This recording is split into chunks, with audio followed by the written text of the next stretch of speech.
Bienvenidos a Mentoring Moments. Mentoring Moments es una subserie del podcast E-Commerce Edge. Está compuesto por fragmentos tomados de las sesiones de mentoría uno a uno y en grupo de Jason. Hola a todos y bienvenidos a un episodio muy especial del podcast E-Commerce Edge. Soy su anfitrión hoy, Peter Murphy Lewis. Soy el jefe de crecimiento en webstreet.com. Así es, estamos haciendo un podcast. Toma el control. Ahora te estarás preguntando, ¿dónde está tu capitán habitual, Jason Greenwood? No te preocupes. Él está justo aquí frente a mí y listo para sumergirse en algunas conversaciones emocionantes sobre él mismo, sobre su programa, sobre cómo aborda el mundo y los problemas. Así que, antes de empezar, pensé que sería divertido cambiar un poco las cosas. Y Jason, bienvenido a tu propio programa. Muchas gracias. Estoy muy emocionado por esto. He escuchado algunas tomas de control en otros podcasts y siempre me han parecido súper interesantes, pero nunca he tenido a nadie que tome el control. Mi podcast antes, así que tienes suerte, número 1, y simplemente no puedo esperar para comenzar con esto. Hagamos algunos datos curiosos inusuales de la toma de control ahora mismo. Vamos a levantar el telón y quiero que compartas conmigo algo que tu audiencia podría no saber y nombraré 3. Y puedes tomar las 3 o puedes tomarlas una a la vez. Vamos con un talento oculto, luego algo profesional que la gente podría no saber sobre ti, tal vez algo de tu pasado, y una experiencia interesante que podría ser un viaje, familia, algo loco que hayas hecho. Empecemos con el talento oculto. ¿En qué eres bueno? Talento oculto. Lo que probablemente no sabe mi audiencia es que hace unos años solía volar, construir y volar helicópteros teledirigidos de manera competitiva. Así que, helicópteros teledirigidos, acrobáticos que pueden volar al revés y pueden hacer maniobras en 3D y acrobacias extremas con helicópteros teledirigidos. Ese fue un pasatiempo en el que estuve durante unos 10, 12 años y tenía una cantidad increíble de dinero invertido en el hobby.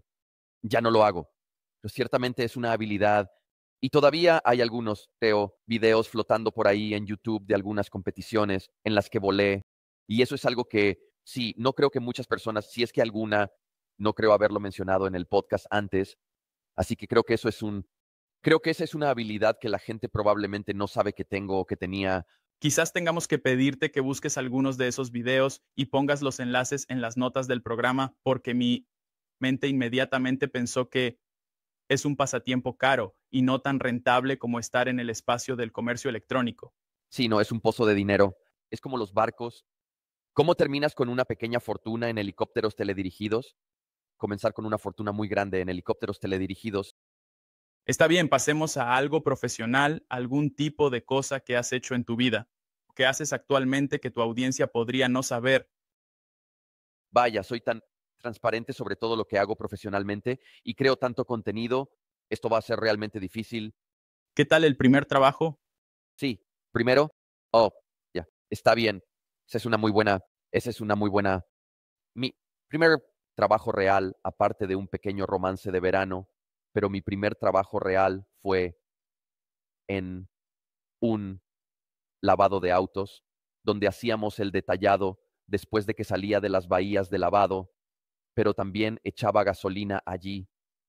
Tenía algunas noches en las que a menudo trabajaba el turno de noche y no tenía coche en ese momento, así que estaba usando. Esto fue cuando tenía como 15 o 16 años y trabajaba el turno de noche y era la única persona en el turno. Era una gasolinera de servicio completo donde literalmente echábamos gasolina a la gente y para evitar aburrirme, tomé prestada la minivan de mis padres.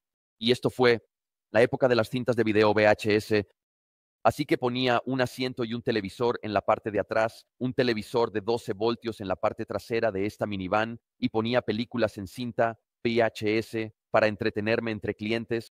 Me sentaba en la parte de atrás de la minivan y veía películas mientras trabajaba, echando gasolina de noche. Esa es una buena historia. Mi versión rápida de eso es trabajar en una fábrica de Play-Doh.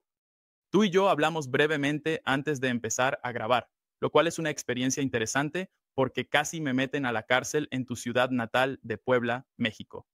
¿Cuál es tu historia interesante de experiencia de viaje? Vaya, he tenido muchas experiencias de viaje súper interesantes. Por supuesto, aquí hay dos, súper divertidas. El año pasado hicimos 20,000 kilómetros manejando por la mayor parte del territorio continental de México y hubo un par de experiencias realmente interesantes, experiencias mientras manejábamos. Una fue que íbamos entre el estado de Chiapas y el estado de Tabasco y en la frontera estatal. Nos detuvieron unos tipos sin identificar que parecían paramilitares, vestidos de táctico, con M16 y todo.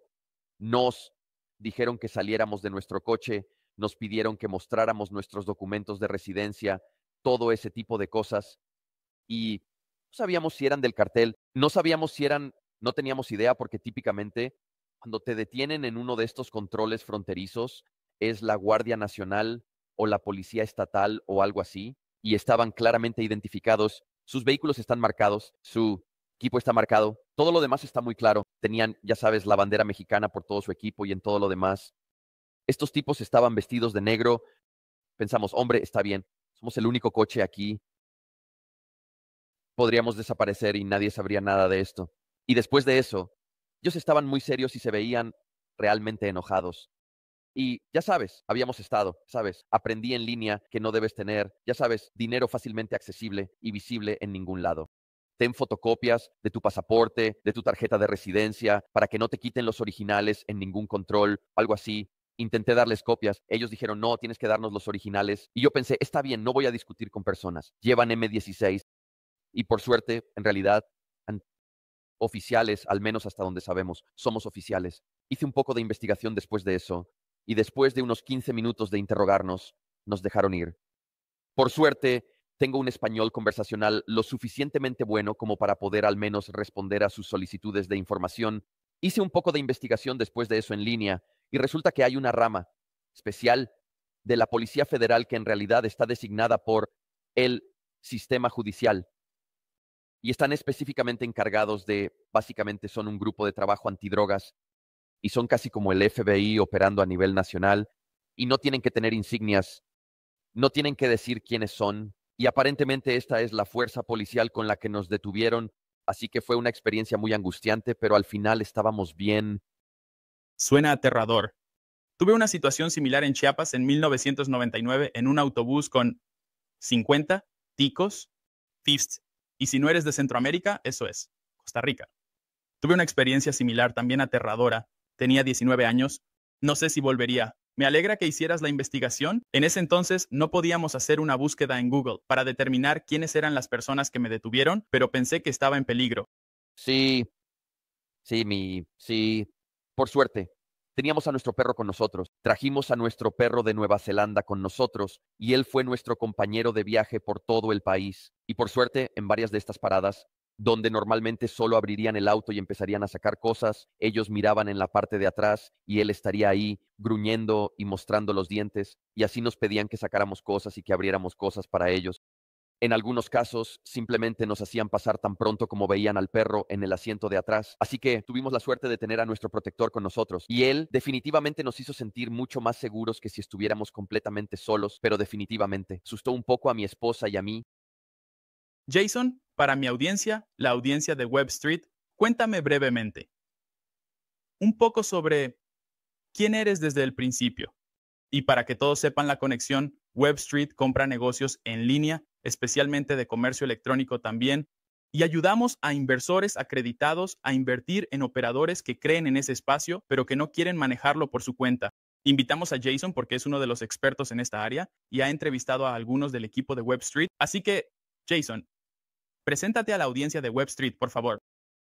Sí, mira, he estado trabajando en el espacio del comercio electrónico por más de 20 años, hace 4 años, y comencé trabajando en una agencia, ayudando a construir una agencia y la forma en que conocí a ese fundador, otra historia interesante, una historia interesante que de nuevo no creo haberle contado a nadie en mi audiencia y definitivamente nunca he hablado de ello en mi podcast. Yo en aquel entonces tenía un Prelude blanco.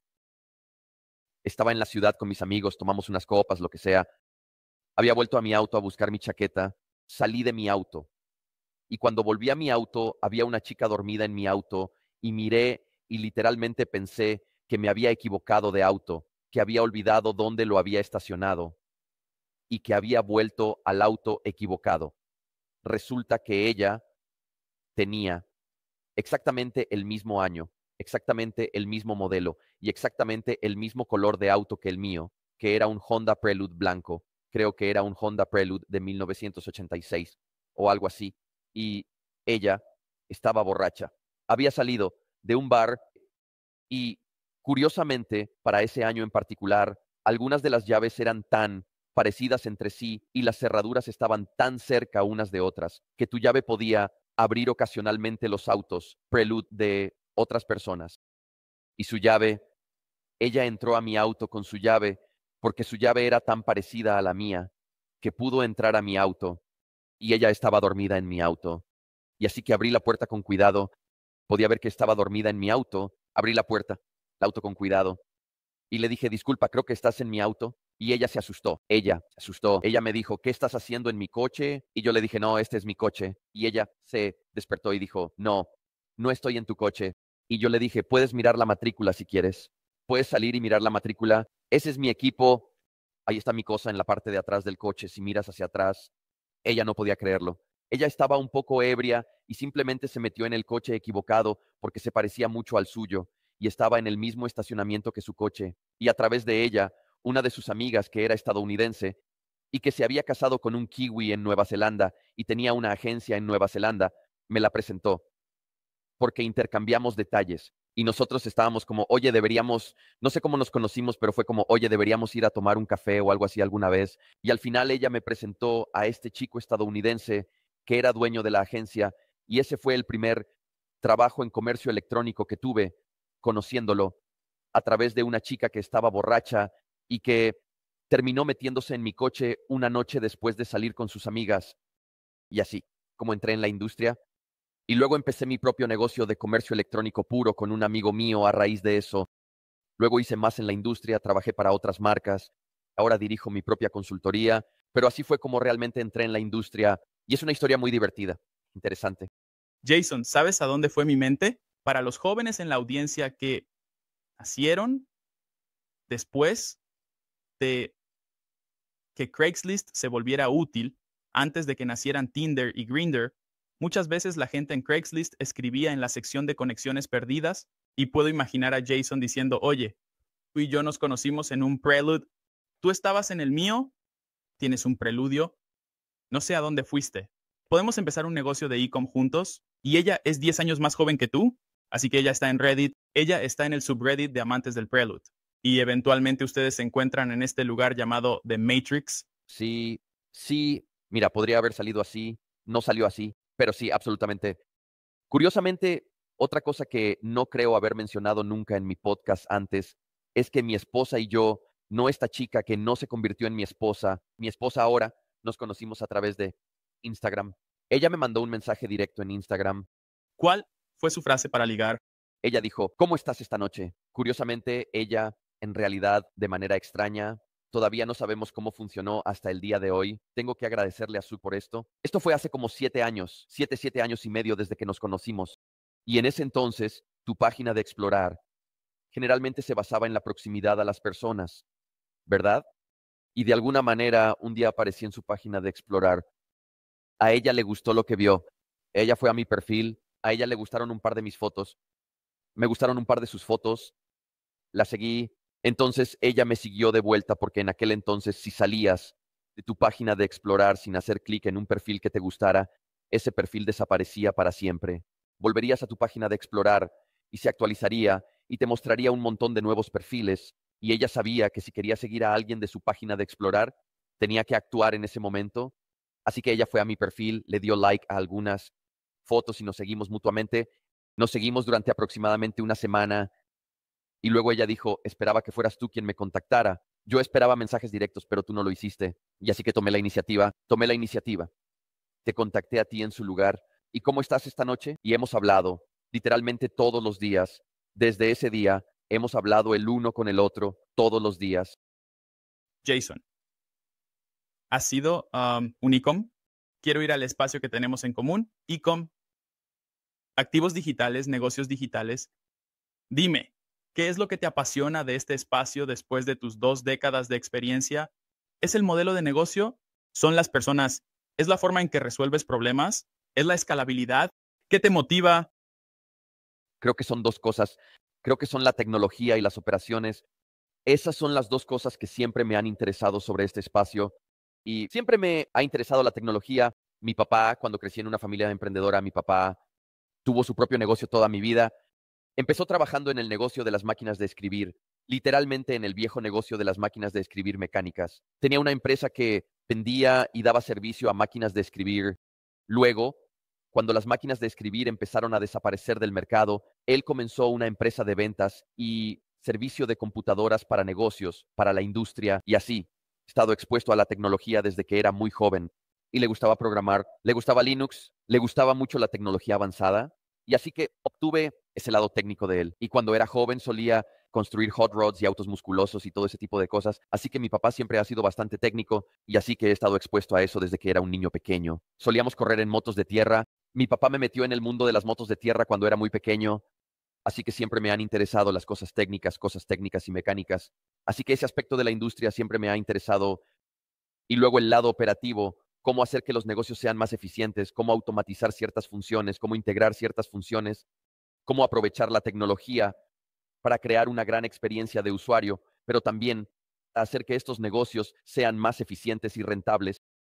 Esas dos cosas siempre me han fascinado. Y creo que cuando empecé en esto, probablemente sea difícil para muchas personas en la audiencia recordar esto, porque muchos de ellos pueden ser demasiado jóvenes. Pero en aquel entonces, ninguno de nosotros estaba 100% seguro de que esto del comercio electrónico o incluso esto de Internet, porque soy lo suficientemente viejo, porque cumplo 50 este año, y así que soy de la generación intermedia, como me gusta llamarla. Recuerdo un día en el que no había Internet, recuerdo la introducción de Internet y luego recuerdo la popularización de Internet, ¿verdad? Y recuerdo los días ECQ y los días de los tablones de anuncios y los días de AOLE y todo ese tipo de cosas, el verdadero inicio y Hotmail. Y recuerdo Net2Phone. Cuando me mudé a Nueva Zelanda por primera vez, Net2Phone era una aplicación web que podías usar para hacer llamadas telefónicas baratas internacionalmente alrededor del mundo y era uno de los primeros programas que podías usar para hacer eso. Eso fue mucho antes de Skype y todo lo demás. Y no creo que los chicos de hoy realmente se den cuenta de lo novedoso que era Internet al principio y cómo yo sabía que iba a cambiar el mundo. No sabía con certeza cómo y hasta qué punto cambiaría la cara del comercio, pero lo que sí sabía es que quería ser parte de eso. Sabía que, de alguna manera, esto iba a cambiar las reglas del juego. No sé si va a reemplazar todo el consumo, pero sabía con certeza que no. Nunca fui el tipo de persona que amaba simplemente ir de compras. Nunca me gustó simplemente ir a una tienda, ir a un gran almacén, ir a un centro comercial. Nunca realmente, mi esposa es más así, pero yo nunca realmente disfruté de la experiencia de ir de compras. Y así que vi todo este asunto del comercio electrónico como una gran manera de poder hacer compras en línea porque realmente no disfrutaba de la experiencia de comprar, la experiencia de comprar en persona. Y sabía que si yo me sentía así, tenía que haber mucha gente. No puedo ser el único, tiene que haber muchas personas allá afuera que se sientan como yo. Así que creo que esto tiene potencial, pero no estoy seguro. Pero voy a atar mi carro a este caballo hasta que demuestre sí o no que esto tiene potencial. Tengo tantas preguntas de seguimiento. El primero, supongo que tengo para ti es, y voy a asegurarme de que no respondas con IA, asumiendo que esa podría ser tu respuesta. Aparte de la IA, ¿cuál es el cambio más grande y sorprendente que has visto en el espacio del comercio electrónico desde que te metiste en esto? Móvil, sin duda. Yo, a pesar de que había visto grandes interrupciones en la industria desde el principio y había visto nuevas tecnologías surgir, cuando empecé en la industria, los sitios web construidos en Marcos eran comunes. Los sitios web construidos en 100% Flash eran comunes. La experiencia web oh, era buena al principio. Todo el mundo estaba lidiando con conexiones de marcación al principio. Te enfrentas. Desconexiones frecuentes. Cada vez que alguien contestaba el teléfono y tú estabas en la misma línea, te cortaba. No había descargas de alta velocidad. No, había banda ancha. No había internet móvil que fuera lo suficientemente barato para usar en los primeros días para la gente común, hombre y mujer, y así el comercio electrónico era simplemente muy difícil, era realmente difícil, todo al respecto era difícil. No había estandarización de la tecnología, no había estandarización de plataformas. La primera plataforma estándar importante con la que trabajé fue OS Commerce, y luego, no mucho después de eso, Magento surgió en 2007, 2008, y luego eso empezó a traer algo de estandarización a la industria, y luego hubo otras plataformas que se unieron bastante pronto después de eso, así que eventualmente hubo estandarización, pero al principio era un descontrol total, y la agencia en la que estaba trabajando al principio, cada sitio web de comercio electrónico, se construía a medida, se construyó desde cero, HTML, y era una locura, como todas las herramientas, toda la integración con las pasarelas de pago, simplemente todo era difícil, no había estandarización y creo que la gente hoy en día no aprecia necesariamente lo transformador que ha sido las plataformas convencionales como Shopify y Magento, como facilitado que la gente entre en la industria y construya un sitio web para empezar y funcionar como una startup. No creo que lo aprecien, pero tampoco creo que se den cuenta de lo transformador que fue el diseño de sitios web responsivos y cómo los dispositivos móviles se convirtieron en el control remoto de nuestras vidas. Y recuerdo los primeros días de los teléfonos Nokia que estaban entrando en el espacio de los smartphones. No eran realmente smartphones, pero tenían su propia tecnología de navegador, propietaria. Y recuerdo la primera vez que creo que fue no lo sé, podría haber sido un 310. No puedo recordar, pero uno de los primeros teléfonos Nokia. Y en mi grupo de amigos, él tenía el nuevo teléfono Nokia de flash. Creo que costaba $1,000 o algo así. Y tenía un navegador web en LCD, blanco y negro. Y él podía cargar lentamente páginas web en él. Y supe que la primera vez que vi eso, pensé, está bien, cuando esto se vuelva mainstream, va a ser genial. Era como una pantalla cuadrada de 1 pulgada y era en escala de grises. Fue horrible, absolutamente horrible. Y pensé, está bien, cuando esto sea lo suficientemente bueno como para replicar la experiencia de mi navegador web de escritorio, sé que yo y casi todo el mundo va a dejar de usar su computadora de escritorio y van a empezar a usar esto para navegar por la web porque es conveniente, está literalmente en tu bolsillo. Y eso ha sido lo más grande cambio de juego. He visto llegar ahora, obviamente, he reconocido patrones similares repitiéndose de otras maneras en nuestra industria, pero simplemente no creo que la mayoría de la gente se dé cuenta de lo transformadores que son los dispositivos móviles y su ubicuidad, y la ubicuidad del 3G en particular, como eso transformó por completo la forma en que pensamos sobre el comercio electrónico y las experiencias digitales, sin más. Me encanta. Me llevó de vuelta a mis días. Mi primera empresa estaba en el mundo de los viajes. Fue en América del Sur y no fue el móvil lo que cambió mi negocio, porque aunque existía internet y aunque la gente tenía teléfonos celulares cuando empecé la empresa, no tenían datos internacionales. Así que la gente todavía anda por América del Sur con un libro de Frommer o un libro de Lonely Planet.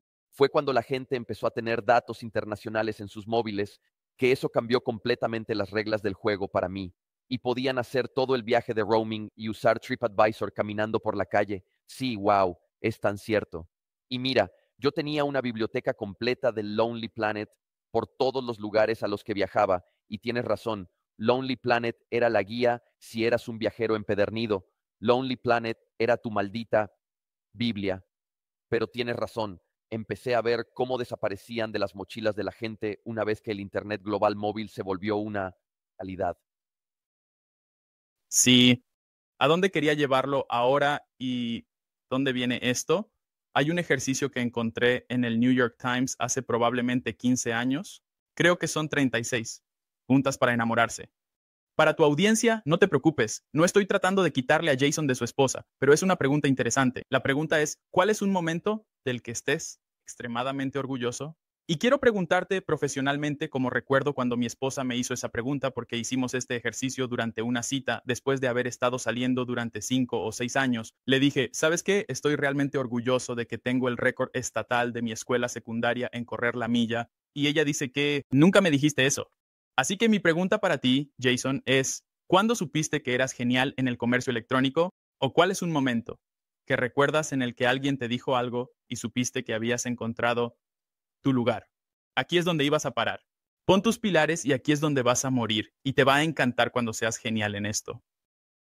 Sí, mira, y un par de instancias diferentes que reforzaron eso, pero creo que la primera vez que realmente sentí que el comercio electrónico era mi hogar y que esto era algo que definitivamente podía verme haciendo como carrera por el resto de mi vida y realmente disfrutándolo y toda esa confluencia de habilidades, poder ganar dinero con eso y ser bueno en eso. Toda esa confluencia de tratar de encontrar algo por lo que sientas suficiente pasión, que hayas cultivado suficiente experiencia y capacidad para que esos servicios estén en demanda. Creo que una de las primeras conferencias, puede que haya sido la primera conferencia en la que hablé, fue en un minorista en línea en Nueva Zelanda. Creo que había, no sé, 500 o 1000 personas en la audiencia. Y siempre he sido una persona muy extrovertida. En la mayoría de las pruebas de personalidad salgo como un 98% extrovertido, así que nunca he sido tímido, nunca me he sentido avergonzado de hablar frente a la gente ni nada por el estilo. Y supongo que por eso me resulta fácil crear contenido, pero me habían pedido que hablara en esta conferencia y nunca he sido de sobreprepararme.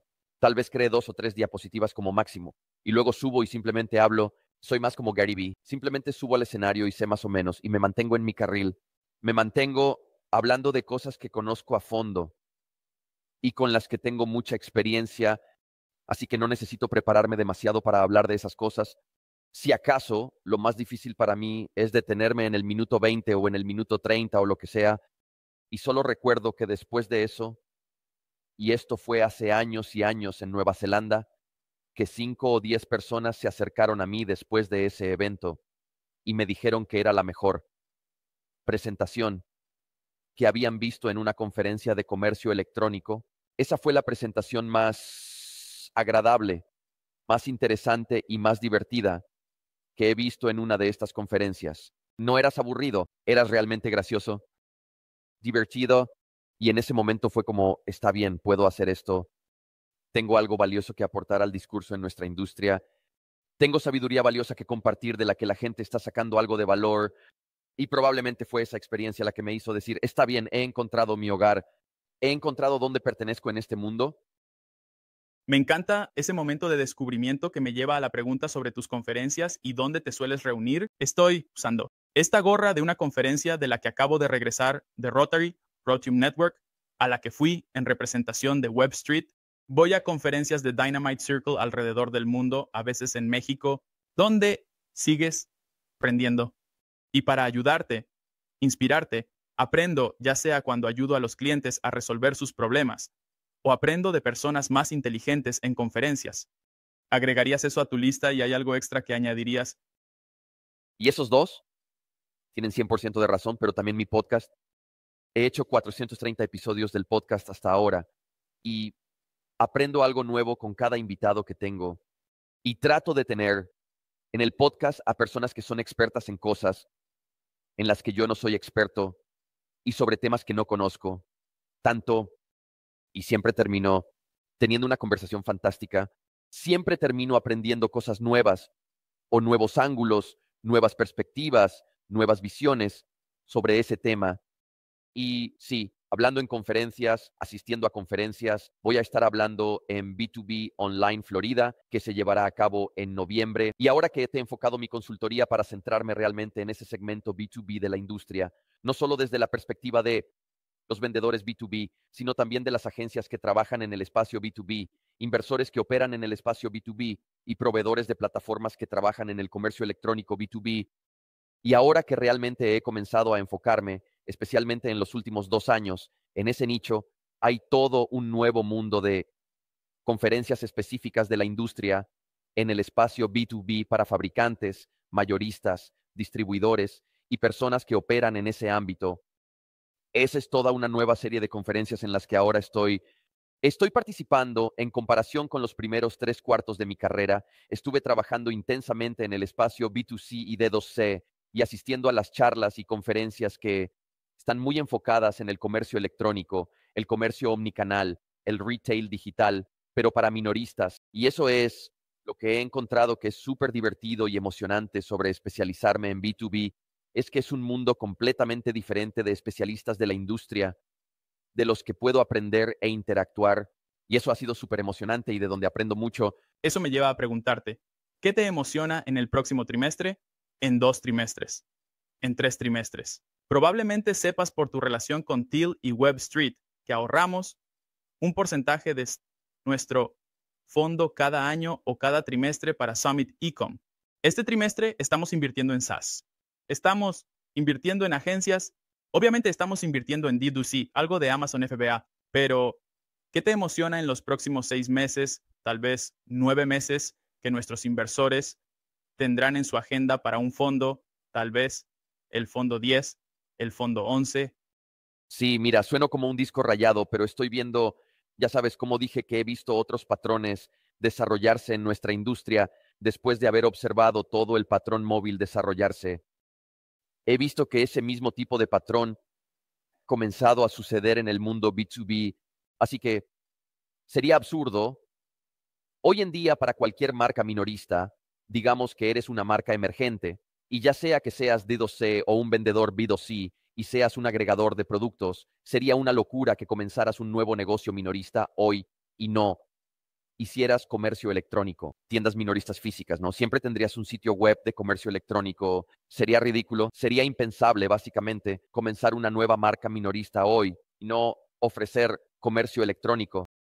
E incluso algunos de los que se han mantenido firmes durante mucho tiempo, como Primark, H&M, etcétera, que dijeron, nunca haremos comercio electrónico, solo somos una tienda minorista física, y durante el COVID no tuvieron más remedio que ceder y comenzar a ofrecer comercio electrónico. Esta transición, esta modernización del retail realmente comenzó a acelerarse y a suceder en serio hace aproximadamente una década, ¿verdad? La mayoría de las marcas DTC y BTC hoy en día son bastante maduras técnicamente. La mayoría de las marcas DTC y BTC hoy en día son bastante maduras técnicamente. Todos ofrecen experiencias de comercio electrónico de vanguardia. Ahora es algo básico.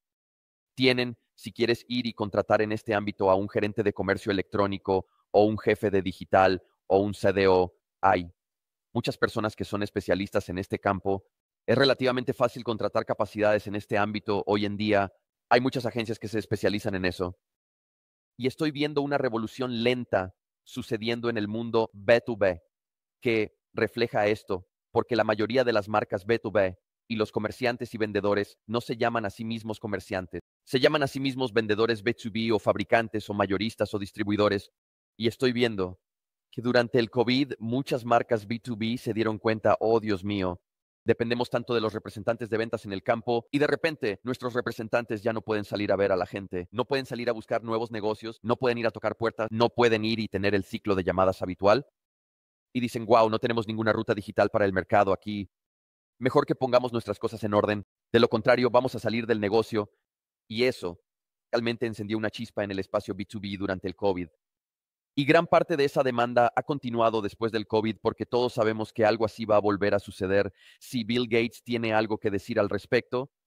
Y así, la realidad es que muchas de estas marcas se dan cuenta, caray, tenemos que ponernos las pilas con lo digital. De lo contrario, vamos a salir del negocio. Además, los datos ahora muestran que más del 60% de los compradores B2B en Estados Unidos hoy son millennials. Quieren poder comprar de manera digital, ya sea a través de EDI, compras electrónicas, comercio electrónico de autoservicio. Quieren servicios digitales, no quieren servicios físicos. Quieren poder entrar, completar su compra y salir rápido porque están comprando como parte de su trabajo. Y cuanto más rápido y eficientemente puedan hacer eso, más rápido podrán pasar a hacer otras cosas. Y así, ese es el gran cambio que he visto. Y eso incluso se refleja en la forma que se llevan a cabo las conferencias B2B y en cómo se comportan los asistentes. Y te daré un ejemplo de eso. Así que la mayoría de las conferencias B2C y D2C porque los patrones de diseño y los patrones técnicos son bastante conocidos. Así que si eres una startup, vas a empezar con Shopify y Klaviyo y Gorgias y tienes este conjunto, ¿verdad? Este conjunto común con el que comienzas.